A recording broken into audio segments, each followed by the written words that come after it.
What's up, good people? Welcome to After Hours, a Week 5 edition after a win in Cleveland, which is a wild one, and we have a lot to talk about. Thanks for joining us today. Jamie and I were busy during the actual game, so appreciate you guys joining us in the middle of this Chiefs-Raiders matchup, which, by the way, you can give us a score update when it's final. We don't need, like, every score update. Just let us know who wins in the comments while we're going, because I'm sure it'll be over by the time we're still going with this thing. So, Jamie, welcome. What's up, Garrett? How you doing? We got Chris Bernhardt here, Junius Lim, and Haas with a what's up that I'll leave censored for those listening, but those that are watching can see what he says. So I know I'm sure a lot of people want to talk about the decision and everything that went on during that game, and I'm sure we'll get into it. But, and Payway. So, actually, this brings up a good point, Jamie. Before we start, I just need to go ahead and check your ears, your glove, your hat, anything before we start our podcast. Everything looks good. I applied some icy hot to my ears so they would be red in honor of Joe Musgrove, but no, there are no foreign substances on my ear. I'm all good. Good. All right. Rub it off first. Okay, good. All right. So we're all good, hot ears, and we're ready to roll. I think first off, I feel like the decision kind of buried everything that happened in that game, but the Chargers got a unbelievable performance from a guy who was called washed about 2 weeks ago, Austin Eckler, who has come alive and had a phenomenal performance on Sunday. Yeah, Eckler was phenomenal, and I think as long as you're talking about Eckler, you also have to talk about the offensive line. I think Josh Kelly. I thought you were going to go that route, but go ahead. Oh, yeah, Joshua Kelly too. Yeah, we'll get it all in. You know, if we're talking about the running game as a whole, I think the big thing for me is that the execution up front was so much better on Sunday than it has been at any point this season. Filer played definitely his best game of the year. As a group, the offensive line looked cohesive. Everybody was doing their job. They were much more physical in the running game than they've been for the majority of the season. They weren't blowing assignments. Filer was getting to the second level and making blocks. They were getting huge blocks out of Lindsley and Sallier and Pipkins and Zion. Everybody stepped up and played a huge game. And that's what allowed Kelly and Eckler to have the games they had. And I mean, people like to say Justin Herbert is a witch or an alien. Or a magician. Eckler is kind of an alien too. Mm-hmm. The things that guy does, the way he's able to string cuts together and make people move, and he just kind of bounces off of tacklers and spins through traffic and finds open field. He's amazing, and he seems like he's hitting his stride at a great time. And the Chargers, we talked a lot last year about how the Chargers, they found different ways to win. It wasn't always just Justin Herbert. Mm-hmm. It was never the defense last year, but sometimes it was the running game. Sometimes it was Justin Herbert. Sometimes it was special teams. And yesterday it was the running game. Herbert was good, not great. They didn't put up a ton of huge yards passing, but they were able to run the ball when they needed to. They were able to run the ball effectively in the red zone. They were able to pick up short yardage situations in the running game. They were able to get huge chunks of yards in the running game. And that really was the story of the day for me from an offensive standpoint, was just how good the offensive line was and how explosive Eckler and Kelly look. And, Kelly's a guy that we've taken shots at for the last couple of years, deservedly so, I think. Yeah. But I also think it's time to say that kid deserves a ton of credit for what he did in the offseason, because he transformed his body. He's thicker, he's stronger, he's more explosive. He's running through tackles now. He's making people miss on occasion. He's finishing runs, putting his shoulders down, running behind his pads and running people over to finish runs. He's catching the ball. He looks fantastic. And if they have a 1-2 punch of Kelly and Eckler the rest of the way, that offense has a chance to be really, really tough to stop and really balanced for the first time in a while. Yeah, and I love that we're starting here too, rather than like burying this show and that decision at the end of the game, because Eckler, speaking of being a witch, how about having your face mask ripped by Jeremiah Omosa Koromora and still running through it into a touchdown? That was wild. Yeah, he was absolutely phenomenal. He carried the team on Sunday behind that offensive line. He really hit the hole with purpose. He made guys miss all game long. He had 173 yards on the ground. He was averaging almost 11 yards per carry. He had a TD on that screen pass. He was huge. And Joshua Kelly, yes, we have, I think deservingly so, have given him some shots. And, a guy who said he needed to get better in the offseason, and credit to him for being better, being more physical, and looking a lot more explosive, and really showing this coaching staff that he's the RB2. They got a veteran like Sony Michel, who has, been a borderline RB1 throughout his career here and there with a couple different teams. They're able to sign him and think that he would be a nice 1-2 punch with Eckler. But then the more they give Kelly the ball, the more he's showing that snap distribution with Sony Michel, who got 2 total snaps yesterday, that has all taken a back seat, and Joshua Kelly has earned that role. He really gave this Chargers team an extra spark at an RB2 role. He ran physical. He was shifty. He had a TD run, 49 yards on the ground, and quietly was second on the team in receiving yards. So he did really good in the limited snaps he got, but really that 1-2 punch, they went toe-to-toe with Nick Chubb and Kareem Hunt on Sunday, and that's saying something because that's the best running back tandem in the league for the Browns. So the fact that they were able to hang with them and outrush them and look better than them on the ground offensively was amazing. And a lot of people talking about Matt Filer, he was absolutely better this week. We've kind of talked about how he's really regressed to begin the year, but credit to him. He looked a lot better yesterday. And then they said we didn't see Sawyer this week.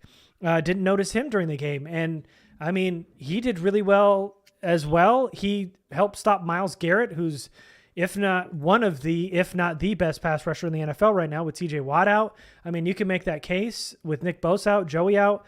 I mean, he had a huge test on Sunday, and he was amazing. And then credit to Trey Pipkins, who went down, came back out. But did you hear anything from Jadeveon Clowney on Sunday? He was all but quiet, and Trey Pipkins had his way as well. Everybody interior were great, and a guy that quietly has really having a really, really good season is Zion Johnson. And again, very, very impressive on Sunday. Everybody across the board was very good.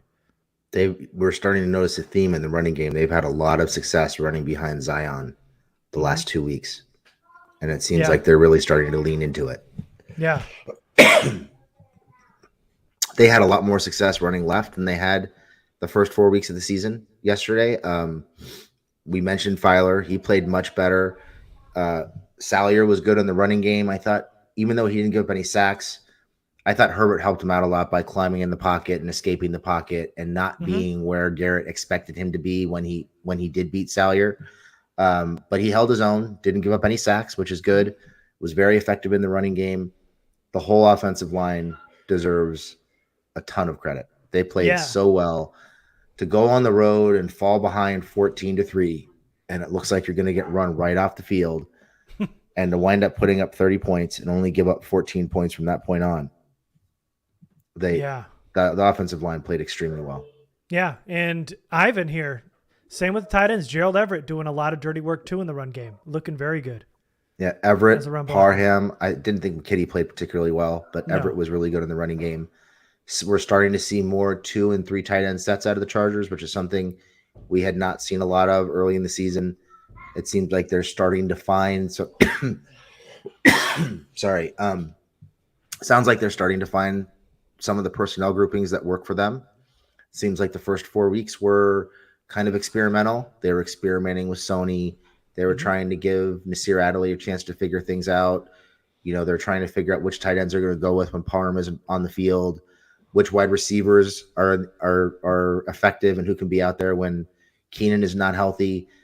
And it seems like they're starting to get their personnel groups dialed in for the most part. I think there are still some concerns and some issues with their red zone personnel groupings. Their first red zone possession, Sony got the first touch. The next play was that play action bootleg to Horvath that got shut down. Herbert wound up having to throw the ball back across his body into tight coverage. Poor spacing and poor play design there. And then the next play, I think they tried to force the ball to Parham, if I'm not mistaken. But they're having a hard time figuring out who's really effective in the red zone. Not using enough of Everett there. They're starting to use more of Eckler, which is what has fueled the offense the last 2 weeks. That's a good thing. So I think there's still some work to be done. I think we're probably done seeing Sony in the red zone. It seems like they're going to go more to Kelly as their big back in the red zone to give Eckler a spell down there. But Eckler's been the one driving the offense the last 2 weeks. Keep feeding that man the ball. We said last week, 20 to 25 touches between receptions and runs. And I didn't do the math. I didn't look at it today, but I got to believe he was somewhere north of 20. I think he ran the ball around 15 times at least. And they're starting to find ways to get Eckler the ball in space too. The screen game, I thought, was with both Eckler and Kelly was better than it has been at any point in the last 2 years. They seemed to dial it up at the right time, almost like they knew what was coming from a coverage and pressure perspective from the Browns. And Kelly and Eckler were always in the right spot, standing wide open in space when they caught their screen passes for the most part. Did a very good job of getting those guys the ball out in the flats and in screens for big gains underneath the coverage. So a lot of good things from the offense for sure. Yeah. Justin Herbert, again, his pocket presence just being elite as it has been this season has really helped him out and the offensive line. And he seems to look a little bit more comfortable throwing the ball since the rib injury. When he's running, obviously you can tell he's sliding short of sticks and really making sure he's not getting hit. But, I mean, that's 2 games in a row. He's been clean and somewhat more comfortable than he has since he had that rib injury. So that's a positive. And I thought, as we're talking about offense, Mike Williams had, a great game too. He was the go-to target for Justin Herbert. Had some really nice catches. He had 10 catches, 134 yards on the day. Probably should have had a touchdown, but got called back on that new heel rule that stinks, that I'm not a big fan of. And it's a dumb rule. Yeah, I hate it. And they should get rid of it and go back to the way it was, because that's and call that play a touchdown. Yeah. Go back and retroactively give the Chargers 7 more points. And yes. Give them the extra point too, because it's only right. Yeah, it's only right. Because that is such bullshit that you got to get your heel down too. Now it's the whole foot. None of that makes sense. If you're getting if you can toe tap and you don't get your heel down late, that shouldn't go against you. It's dumb. But he was very good downfield. And a stat I saw for Mike Williams is that he has 5 straight 100-yard games on the road, which tied Chad Johnson for an AFC record. And if he gets one more on the next road game, he will tie the NFL mark shared by Jerry Rice, who's done it twice, Calvin Johnson, and Michael Irvin. So that'd be some nice company to be with on that next road game. So something to look forward to the next time they're on the road. Yeah, he's stepped up the last 2 weeks in particular. He's kind of had a one-on, one-off kind of pattern going early in the year. Had 2 good weeks in a row. Really making some physical catches. Had that one right before the 4th down at the end of the game. Had that like rebound type basketball catch where he went up over the corner and caught it with 2 hands. Had a couple other nice catches. On top of his head. Yep. Yeah. Yep. Almost like the David Tyree catch. Yep. Mm-hmm. But had a couple other really nice catches and he's really stepped up in Keenan's absence. He was kind of absent the first couple weeks, but seems to be building on some things and they seem to be finding ways to get him open. Although I will say they like that drag play for him where they go play action and they sneak him across the formation, which worked really well several times yesterday. But could we not run that to the short side of the field and have him catch the ball right at the boundary? Yeah. Understand where you were on the field and maybe flip that play and have it run the other way. I don't know, just a thought. Yeah. Mike Williams did have a pretty big drop though on that 4th down pass that kind of hit him in the shoulder. Still body catching, but that's okay. And there's some other big drops too. Gerald Everett had 2 drops. Joshua Palmer had 2 drops. Receivers weren't really helping out Herbert so much yesterday, and just too many bad drops on the road for those guys. Did Everett have 2 drops? Mm-hmm. One he was diving for, it hit him in the hands, and then that was the second one. I'm not sure I would call that a drop. I mean, it was like finger. He should have. It wasn't fingertips. It hit him in the hands. He should have got that. We're talking about the one where he got over the top of the corner. Yeah, I don't know. That ball could have been a little bit better thrown, a little bit more touch, I thought. We disagree on that one. I think that's a drop. But regardless, he had one other one for sure, and then Palmer had 2. Yeah, I really like to see more of Everett in the red zone. I feel like they're really missing something there. I don't know if he lost. Um, I don't know if he lost some snaps in the red zone after that play in Kansas City where he ran the wrong route, or what the deal is. But Uh, in my opinion, um, he needs to be on the field more in the red zone, particularly inside the 5 yard line from a blocking perspective, and to give them a better receiving option. I It love seems like this we're take. Your dog is barking because he knows Mike Will has a dog in him. That's a that's a good one. Nice one, Jack. That was good. Yeah, but sorry. Go ahead.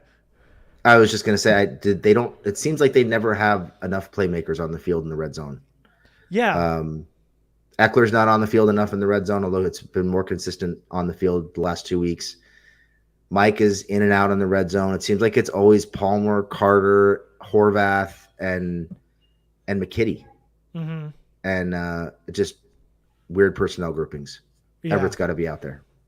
So I knew we would eventually have to get to this, and so they're asking about J.C. Jackson. We can kind of shift here a little bit to defense. Clayton Ritchie, is it too early to be on the J.C. Jackson is a bust train, especially since New England's Jack Jones is now performing very well? That doesn't matter. New England CBs are just good in their scheme. Don't agree with that either. But are you calling J.C. Jackson a bust? No, I don't think it's fair to evaluate him yet. He's still coming back from that surgery. I think you can put some blame on the coaches for running him out there in the Kansas City game and playing him every snap against Kansas City when he clearly wasn't ready. Mm-hmm. And I think he's just playing his way back into shape. I thought there were some signs that he was, closer to making some plays yesterday. He had a break on a sideline route, I think, against Peoples Jones that he knocked down, almost had a chance to pick off. It was a Mm-hmm. late throw to the wide side of the field. That even on that Gilman interception at the end, even on the Gilman interception at the end, damn it, The Gilman interception. at the Yes. end of the game, Yep. if you go back and look at the replay of that, JC is undercutting Cooper on that play. So Cooper has some space, but it looked like JC was breaking on it underneath, and he might have Yeah. picked it if Gilman didn't. I thought the same thing. And look at he was saying the same thing. Nathan, I think JC would have made a play on that if Gilman didn't. Yeah. Yep. And yeah. Yeah, so I'm not on the bus train. He missed all of last part of camp and preseason, and now he's in and he's just working his way back from injury. I don't think he's really all that close, that far away from being close to 100%. Yeah, we saw the pass breakup. I was going to mention that I thought he was going to get that interception if Gilman didn't, and he was there a couple times, and obviously he had some busted coverage. One was on the Amari Cooper touchdown that everybody's pointing to, but I don't know that you can say he's a bust yet, and I don't believe in that whole New England cornerbacks can't succeed elsewhere. We've seen it happen before, but I'm not there yet. Yeah, I'm not even necessarily sure that I would say that he had busted coverages. I think he just got beat by good routes a couple times. That's going to happen, guys. Mm-hmm. He's human. He's going to lose every once in a while. There were a couple plays where he guessed outside or guessed inside, and the corner went or the receiver went the other way, just a little bit off, and he got Mm-hmm. beat by a couple good routes. It's going to happen. So I'm not worried about it. I think he'll bounce back. I think he's still playing his way into shape, and I think he's maybe a week or two away from being close to being the guy that they signed. Yeah.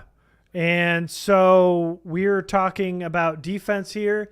Just want to give a shout out to a couple defensive linemen, one being Jerry Tillery, who had a pressure which forced Brissett to have to throw a ball away, forced an incompletion on a pressure. Very next play, almost had that sacked. Brissett was able to get out of it and run and escape, but he was in the backfield again and was applying pressure again for 2-3 games now, able to get in the backfield and showing a little bit of that, wiggle as a pass rusher that they thought they could get out of him out of college. Yeah, Tillery for sure has put together two solid to really good games in a row. He was, I would say, something better than solid last week, and he was really good down the stretch this week. He's still having some bad snaps against the run, and it seems like they're working to get him off the field more consistently on running downs, which is a good thing. But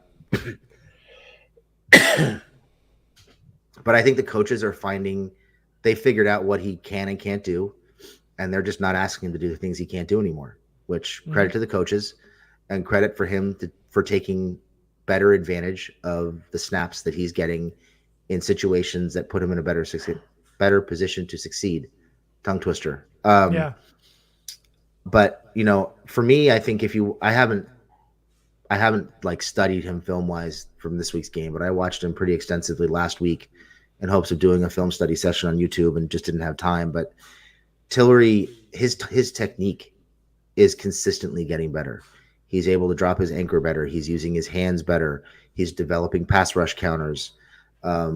He's getting much better at taking on double teams in the running game. He's fitting up runs better. He's scraping the line of scrimmage, fighting back to the ball. He seems to be much more aware of where the ball is. He's the awareness, the technique, the effort, all that stuff is getting better. And you can see it on tape. He's been much better the last couple of weeks. The production isn't there because his snaps are down. If you're not on the field as much, your production is going to drop off. But once you start seeing those kind of leaps in terms of technique, the production usually follows. And I think you're starting to see that. Yeah, he's been impressive for 2 weeks, and I kudos to Staley for taking him off the field on that 4th and short, replacing him with Christian Covington, who had the big stop on that 4th and short on that play to get the ball back on a play I'm not sure I would have made if I were a coach, gone for it on 4th and short from your own 25, 27. I just don't know what the upside is there. If you do get it, you just have a first down. You still got to drive the ball down the field, and you still might have to punt. So I don't know what that call was all about, but Covington made a great play, and it's been 2 to 3 weeks now. We've seen Covington come on and have a positive impact in the limited snap that he's had. So I thought this whole rotation of Covington and Fox and Tillery are starting to pay dividends as some rotational guys really making an impact and having some positive plays. Yeah, it's trendy right now to hammer Staley for 4th down decisions and for the defense not performing up to snuff. But yeah, I think you're seeing development in some of these guys, and you're seeing the coaches starting to understand what guys are good at, what they're not good at, and putting them in a better position to succeed. And for some of them, it's just not being on the field as much. Covington was on the field so much last year. Yeah, he definitely did not fill the role they planned on him filling when they signed him. And I think he suffered for it because of how much he had to play just because of injuries and illness and all that kind of stuff. Yeah. And guys not playing well. But, if you can keep him to 25 to 30 snaps a game at the most, hopefully less, and put him in specific situations, I think he can have some success and he becomes a valuable rotational piece. I know people want Braden Fehoko on the team, but that was a huge 4th and 1 stop there for Covington. And he was good last week too. He was good against this week. He made the one play. He flashed, I think, 4 or 5 times in that game, either making run stops or contributing to run stops. And I think he might have had a pressure in that game too. So he flashed a few times. He was very good in his role. And the more they get that out of guys, the better the defense is going to be as a whole. Yeah. And I mean, and we mentioned just a couple guys right up top about how the guys have grown into their new roles and the coaching staff has really helped these guys progress. We've talked about Joshua Kelly. Trey Pipkins has really stepped up this year. Jerry Tillery. We're just talking about some of these guys that were all but kind of lost being on the last year of their contracts, and probably we're thinking they're probably not even with the team next year. They declined Jerry Tillery's 5th-year option, but here they come in and they're able to get something out of each of them. Techniques are better. They're playing a lot better. So I think you got to credit this coaching staff for that, at least the progression in some of this talent on this roster so far. Yeah, no, I totally agree. You're seeing growth in a lot of guys. We saw some growth from Chris Rumpf in the preseason. He hasn't been as good in the regular season. No. Again, he's playing way more than he should be. Mm-hmm. He should not be on the field as much as he is. And this is why when we did our 53, I thought they should carry a 4th edge. They really shorted themselves. And I think the bigger problem is that Kyle Van Noy has not been very good either. So they don't really have a lot of depth or a lot of options there on the edge right now. I thought Van Noy's been really good setting an edge, but not as a pass rusher. At times he's been good. He's been up and down, I think. There are times when he looks like he's washed, and then there's times where he sets the edge well. So he's been kind of inconsistent. Definitely not effective as a pass rusher, though. Yeah. So that makes for a perfect segue. We talked about guys that the coaching staff has developed. What about Hmm. guys they haven't developed? I've got one for you. How about, I know he had the interception at the end of the game, but how about Alohi Gilman? Yeah, I was hoping we get to him next. They sat Nasir Adderley. They started Alohi Gilman, and he had the interception that probably should have sealed the game. But he had his issues on Sunday. He's had his issues all game long, or all season long, excuse me. And I was full disclosure. So I was driving home. I took a trip this week, and I've been out of town. Was driving home, listening to the game on the radio.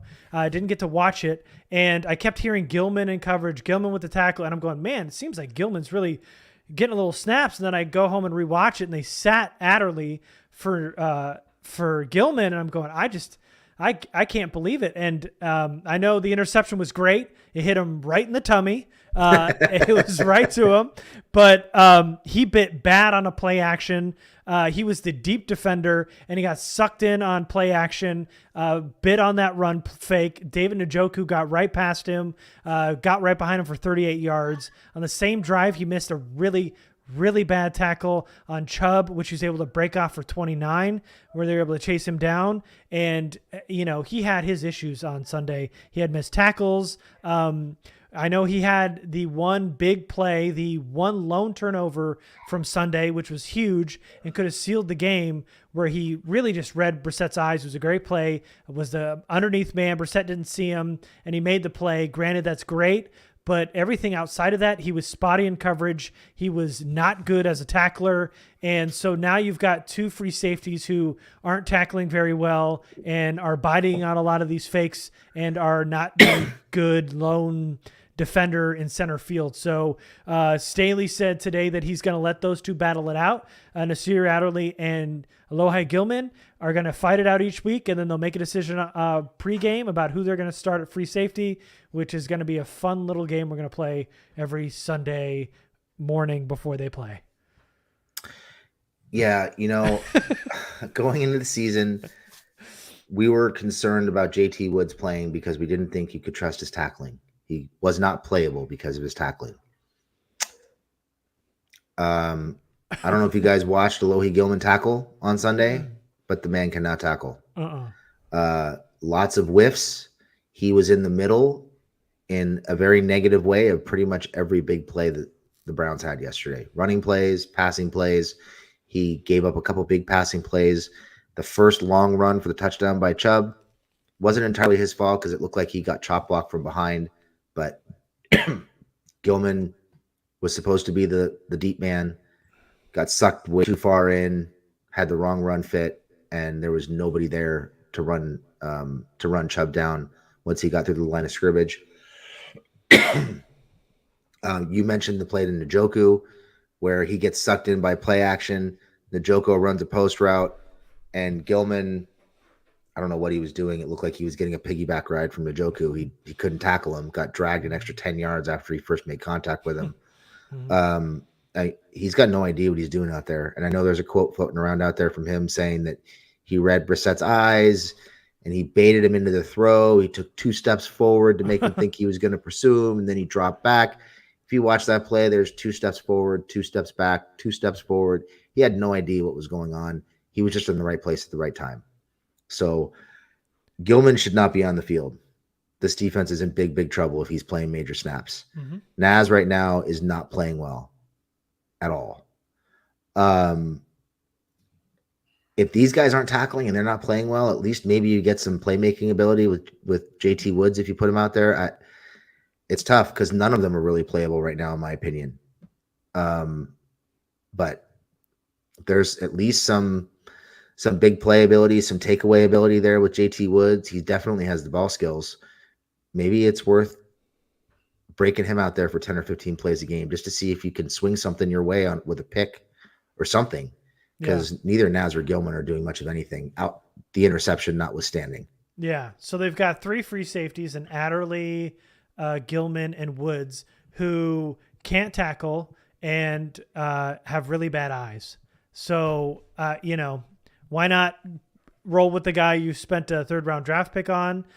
They said he's not ready, so we'll see. But I don't know if he could be as bad as Adderley and Gilman have been playing. You might want to at least like kind of take some of your bumps and bruises now and hope that he comes along late in the year. But free safety is a huge issue. And if Gilman is starting to, or excuse me, if Adderley's starting to get his snaps taken away already this season, the prospects of him staying with this team long-term are diminishing throughout this year. And it looks like it's going to be a big point of contention this offseason in improving the free safety. If we're going to do this, will he or won't they start Gilman or Adderley every week, which I am not looking forward to. And I wish they would just stick with some kind of continuity and play somebody. And quite honestly, I know Nas isn't playing very well, and I know his tackling isn't all that good, but from what I saw from Gilman, and I know he got a game ball, and I'm happy for him making a play. He made it, which is great. There's been a lot of dropped interceptions this year. He didn't drop that one. They hit him in the tummy, so good for him. But right now, I trust Adderley more than I do Gilman, and I would keep him. And I know that there's a lot of talk about Jalila die here in the chat. Ain't gonna happen. You guys are sick, and I'm not even gonna address it. But what about Mark Webb? Asked Magic Mike. Is he even healthy? I haven't heard anything about that guy since they cut him. What about Michael Davis? I guess. I don't know. He's never played out there before. Yeah, it's hard to do that. But yeah, I mean, a corner I trust, but I don't know that I'd put him, and a good tackler, but I just don't know if he's okay. I've never seen him play free safety, obviously. You know, he's a little undersized, and I doubt they would do it. But what about Taylor? Jasir Taylor. Huh? He played some safety smart. in college. He has good eyes. He has good ball skills. He can tackle. He can cover. He's, like I said, I think he plays at like 185. He isn't a terribly big, imposing guy, but he's got the speed on the back end. He's got the speed on the back end. He has ball skills. He's instinctive, smart. I don't know. It might be something worth. I doubt they do it, but it's worth exploring. Yeah. I know we don't really do special teams on this podcast, but just a quick little shout out to Taylor Bertolet, who got a game ball and deserved it, made all 6 of his kicks. And a great story. I just don't know how Telesco and everybody knew that this was a kid that could make kicks. I mean, he was cut by 8 different teams. He kicked in like every possible football league they've ever put together. He'll kick in your like flag football team if you ask him. And then all of a sudden he goes out there and makes all 6 of his kicks, had the game, the kick that put him ahead and then ultimately won. I don't know. Kudos to him and the staff. I don't know how they knew it, but a huge game from Bertolet, from a guy who just came on. Hopkins wasn't feeling right pregame and let him come in and didn't miss a kick. So good for him. Yeah, good for him. Moving on. Good. All right. One other thing I know we're going to have to get to the decision, but one other thing that is kind of sticking to my craw here while rewatching this game is I just don't know that the hurry up offense is a good thing right now. I just don't believe that they've got a good rhythm in this hurry up offense. The pacing, I know pacing is so important. The Chargers have to keep their defense on their toes. But I just don't think that the hurry up offense that the Chargers are running right now is working or helping the Chargers. They went hurry up in the first quarter a lot, and it stalled the drive, and it ends the drive faster because you're going so fast. And I know you're trying to tire out the defense, and I get all that, but they haven't found the right rhythm in this hurry up offense. When they go hurry up this year, it's more times than not hurt them. I don't have any stats on this, but just from the feel from watching this game and the games this season, it just feels like it's always frantic. It's always rushed. The rhythm, once they sit back and let Herbert deal, it was great after that. And by the way, I thought Lombardi had a really, really good game this week. I thought he called a great game. But when they went hurry up, I just don't think it worked for them. And I don't think they have to. They've got, when the pacing's good and they're on and they're letting Herbert deal, it's good. When they decide, let's push the pace and push the tempo, they are just not in a good rhythm. I am all for hurry up offense in theory if it's working, But if you're just kind of all over the place when you get in this hurry up offense where guys aren't in the right spots, there's like throws that are too quick and receivers aren't getting their heads around quick enough like they did in the red zone. I don't think this hurry up is a good thing right now. And they got to get that together at some point, because right now I know they want to push the pace, and they did last year, and it worked great for them. Especially when they had that like 3rd and short and 4th and short where they do a quick snap and there'd be a sneak and all that. That worked out great last year. They're just not getting it together right now. And I know the first 4 games are usually that trial period where you're trying to get it all clicking and getting together, but they got to get something going, because this hurry up offense just isn't really working right now. Yeah, I mean, until the last 2 weeks, there were a lot of things about the offense that weren't really working. But I think it's hard to run. I think it's really hard to run a hurry up offense when you've got 2, well, right now 1 replacement offensive lineman. For a while, it was 2 replacement offensive linemen out there. There's no Keenan. You've got 2 to 3 extra wide receivers on the field, guys who wouldn't normally be out there playing at that tempo. Plus, you're trying to force Horvath and McKitty and Sony, and it just seems like the I don't know. It's not cohesive. Yeah. No, there's nothing cohesive about it. They don't have the right personnel groupings. They don't have the right people on the field. The timing is off. The pace is off. The chemistry is off. It's getting better. It's been much better the last 2 weeks. But if you're going to rotate personnel groupings as much as they've been doing, you kind of need to slow it down and give those guys a chance to get on the field and figure things out, especially when you've got your, 3rd, 4th, and 5th wide receivers on the field, and you played the majority of the early part of the season, having to rely on Trey McKitty as your second tight end. Mm-hmm. Yeah. Yeah. Howard, sorry, go ahead. I was done. Go ahead. Oh, so what are your thoughts on Joshua Palmer? Sorry, lost him for a second. Blew up the preseason, much like Chris Rumpf, playing a lot more snaps as the wide receiver 3. Kind of doesn't seem to be on the same page with Herbert. Had 2 drops yesterday. How are you feeling about him so far? It seems like they're having a hard time finding him, even when he's open. I know. Yeah, especially early on. Yeah, I haven't checked the stats too much since like week 2 or 3, but at one point he was averaging like 6 yards of separation per route run. So he was getting open, and they just weren't finding him. Now they're starting to find him more, and he's dropping the ball. I'm sure he's feeling some pressure.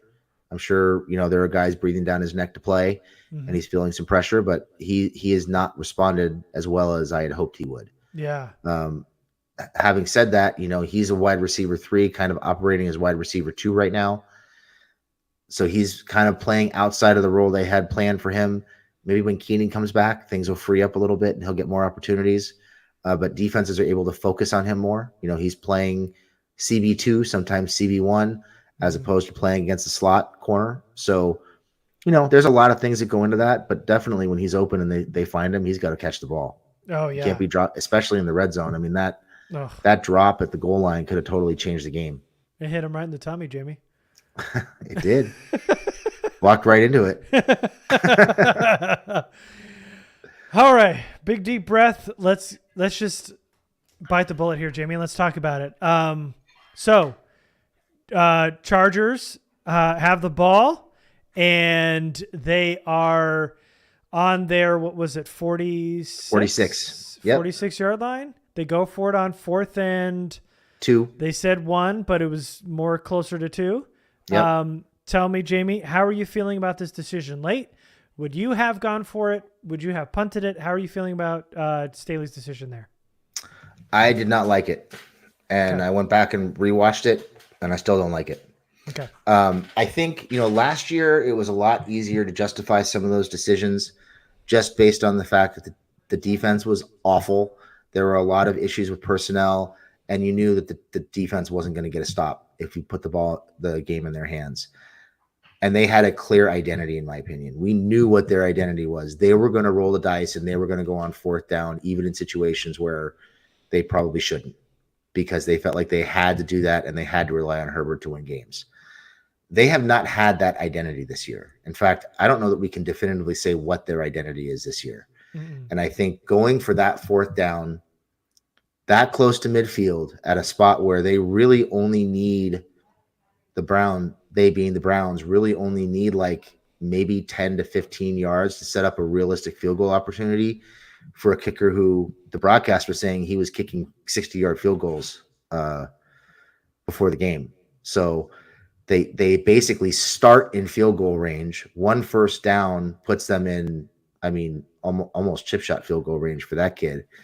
And I just, with a 2-point lead, maybe I feel differently if it's a 3-point lead, but with a 2-point lead, I think that's a situation where you punt the ball, you pin them deep, and you make Jacoby Brissett beat you. I don't think that was the right situation to do that. I really didn't like it. And it's not a result thing. I don't think I would have liked it even if they had gotten it, just because with a 2-point lead in field goal range, it's just, I don't think it was the right decision. I think, yes, you want to look at analytics and see what the odds are, or, how getting that first down changes the game for you. I just think you need analytics and you need context. And the context in that situation was you give them the ball on your side of the field and you're almost guaranteeing a field goal opportunity for them against a defense that had already given up 28 points, by the way. Mm-hmm. Yeah. So like you were kind of talking about, we kind of knew that when Staley got here, that he trusts Herbert and he's going to try to win on his terms. And so we understood that. And I don't know what the big uproar is because that's he didn't go out of character. A lot of people are talking about firing Staley, and we'll get to all that, but he thought that rather than punting the ball and giving it back to Cleveland, who was driven on this defense all afternoon, he was just going to end it. And he was going to do it wherever he was on the field. And for that, I understand. The Chargers didn't convert it on a pass to Mike Williams, who could not separate on Emerson on 4th down. And it looked to me like Emerson held Mike's arm, and he never turned his head. So probably a PI call, but fine. I would have punted the ball. The Browns have no timeouts. They would have had to depend on Brissett throwing the ball, which he wasn't effective most of the game outside of that first quarter at doing. And most of his passing attack in that first quarter was all set up from that brutal rushing attack, meaning Brissett had a lot of that big completions on play action where he's able to suck those safeties in and linebackers, and were able to just shoot it over their heads. But knowing that they have, what is 70 seconds to drive downfield with no timeouts left and a long field, they're not going to be able to run very many plays, at least run the ball very, very often, if once, maybe twice at most. So you're back and making Brissett beat you on a long field. I would have punted that. I would have let J.K. Scott pin them deep. Staley was aggressive when he didn't have to, but Staley wanted to live or die with Justin Herbert. Herbert and Mike Williams were connecting all day. They drew up a play with their best player to win the game, and I have no problem with that. I think if they didn't go straight to Mike Williams and Herbert takes that second read, I think DeAndre Carter's open there, and he probably could have hit him there on that slant. But Mike Williams needs to get separation. That's a down you have to have, and Mike Williams just couldn't do it against the rookie. And I would have punted the ball. But all this over dramatization of it costing Staley's job because he did it, I think is totally lost. And I think it's bogus. He gave Herbert a chance to win the game near the 50-yard line. The Chargers don't convert. If they would have converted, they would have made Staley's brass balls memes all day today. They would have been praising him, making all these crazy memes about Staley and how he, is he doesn't fold under pressure, and we would have all laughed about it, and it would have been fine. But because he didn't convert it, people are mad, but yet they still won the game. I don't understand it because I don't know what happened. Chargers Twitter became this echo chamber where everybody's pissed. I would have punted the ball, but also I understand where Staley's coming from. He didn't need to be that aggressive at that point in the field, but I understand what he's thinking. He put the ball in Herbert's hands and he wanted to win the game, and he went with his best player on the best play that they thought they could win on. They've converted that fourth down play before when they went to Mike Williams. Sometimes it's a drag, sometimes it's a slant, and it's a quick hitter, and they've done that before. Mike Williams could not get separation that play. It didn't work out. So I don't know. I get why you could disagree with the decision, but like this whole Staley should be fired and they should hire somebody else. That's lost on me. I don't understand that take at all. I'm not saying they should fire Staley. I didn't say that. I'm just saying I didn't agree with that particular call. And I think, like I said when I started talking about it earlier, last year we defended a lot of these calls by saying this is their identity. If we want them to go for it on fourth down, we have to take the good with the bad. And I am not criticizing the results here, although I do think the play call could have been better. I agree with that. I'll get to that in a second. Okay. But I do think I don't think that their identity has been as cut and dry this year as it was last year. I agree with that. I think they've been very inconsistent with the fourth down calls.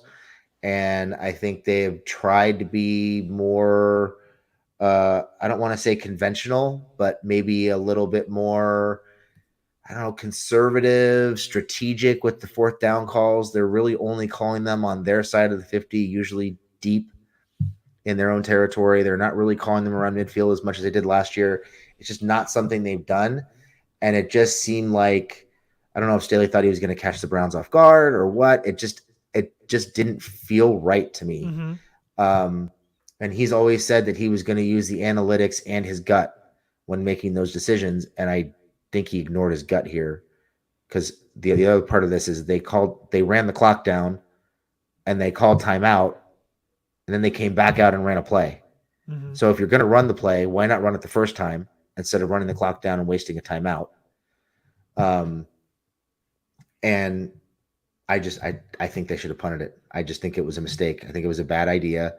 And I think the result of that play could very well completely change their entire fourth down philosophy, because they're going to get roasted for that. Even though it worked out and they won the game, they're going to get roasted for that. It's going to be more bad coverage about Staley's game management and fourth down decisions. And I would not be surprised at all if Telesco and John Spanos pull the plug on those fourth down decisions moving forward. But let's shift a little bit from the decision to the play call, because I think there were two issues here. The first for me was a decision. The second was the play call. You cannot tell me that your best play on a 4th and 2 involves Austin Eckler staying in to block. I don't buy that. If you're going to send guys out in routes, where's the Texas route for Eckler? Where is the swing pass? Something to get him the ball in space and see if he can make somebody miss. That, I think, gives you a better opportunity than just throwing one up for Mike. You did say that Carter was open on the slant, and I think I thought he was open too. But I don't see how that was their best call for that situation. I don't understand how you don't put your best yak receiver in a route on that play. Mm-hmm. Yeah, no, I don't like the play call. I would have absolutely punted it. And I know you're trusting analytics. I wouldn't have gone for it there. I don't see a world where I think you have a better chance and better odds of making Kobe Brissett go 50 yards in 70 seconds to kick a field goal there. I don't think he has it in him. And they were really getting to him late in that game anyway. I would have punted it and trusted my defense. He said he trusted his defense, but wanted to put on Herbert. I would have punted the ball. I understand with context where Staley's coming from. I would not have done that. I don't think the play call was right.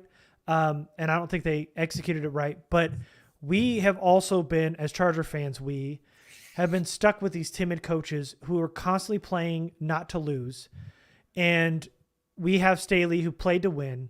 The defense did enough to keep the Browns from having to kick a 54-yard field goal, which is still within his Cade York's range, but it's still a pretty long field goal. They did enough. He missed it. The Chargers went on the road. They're 3-2, and there's discussions about having Staley fired. And I just think there's disagree with the call. I understand why he did it. They won, and you move on to the next week. But now it's like, why not think about who the Chargers can hire in the offseason? And I don't know why we can't all just agree that maybe I wouldn't have done that, but it was fine. It didn't work out. And things are definitely going to change from here on out. And it worked out for him. I mean, I think having Justin Herbert really kind of plays into this whole thing too, because I think if Herbert's 100%, you have a lot more on your play sheet. If you have Keenan Allen, it's a different thing. And if this is a team that really always has a shootout with the Browns for whatever reason. But if this is the Chiefs or the Bills or the Ravens, I would want Staley to make that call again in that scenario. If it's Jacoby Brissett, punt the ball. Make him drive the ball downfield with no timeouts. That's what I would have done. But I'm somewhere in the middle here that I don't see anywhere else. Yeah, I think if they don't win, then the he should be fired talk gains more steam. Not that they're going to fire him mid-season, but I think it looks way worse if they don't win the game. But they won the game. He's not going anywhere. They're not going to fire him, nor should they at this point. But I do think it brings into question some game management issues. And I think it's something they need to fix. Kind of felt like he was flying by the seat of his pants. He'll say he went with the analytics. I think somebody put in the chat earlier, the analytics were that getting that first down basically increased their win percent, their odds of winning by like 8% or something like that. So is that enough? Is that worth that risk near midfield? I think we agree it probably was not. No, I don't think it was. Wait, they win the game if they get the first down because the Browns didn't have any timeouts. And they would have just ran the clock down. Yeah, you're right. So I thought I saw that somewhere. Maybe I was reading the wrong thing. I think the odds of going anyway, it doesn't either way, it doesn't matter. I don't know.